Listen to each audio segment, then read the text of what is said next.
రామ్మంటూ అమ్మగారు అందరికి cool drinks తీసుకురా. అలాగేనమ్మా.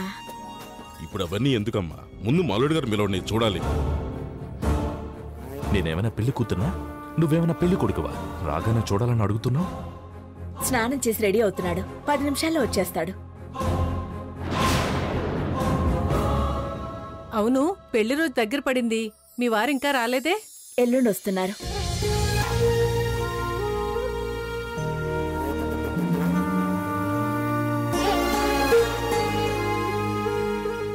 ఏం ఉద్యోగాలో ఏమిటో, పెళ్ళం పిల్లల్ని చూసుకోవడం కుదరదు.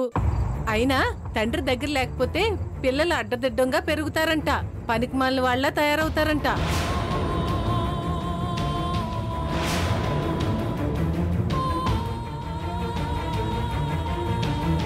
ఇలాంటి మాటలు మాట్లాడితేనే నాన్న మిమ్మల్ని తిట్టేది.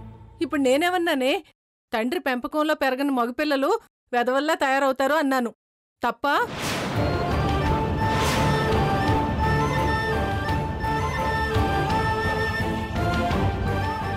అత్తయ్య అన్న దాంట్లో నిజం ఉండుండొచ్చు కదక్కా.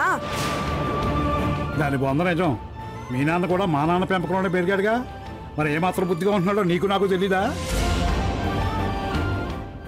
ఏదో మా తలరాతల తగలడింది, ఇలా తయారయ్యాం. ఇప్పుడు వాటి గురించి ఎందుకు, వదిలేయండి. సారీ అత్తయ్య, మా అత్తయ్యకి మాట్లాడడం తెలీదు. పర్వాలేదమ్మా. పాపం శకుంతల గారి భర్త దూరం అవడం వల్ల వాళ్ళ అబ్బాయి తండ్రి పెంపకంలో పెరగడం లేదు కదా. దాంతో అతను పనికి మాలిన వాళ్ళ తయారై ఉంటాడు. ఆ అనుభవంతో నాకు జాగ్రత్తలు చెప్తున్నారు, అంతే కదండి శకుంతల గారు? నవ్వుతూ బాగానే పెట్టావుగా.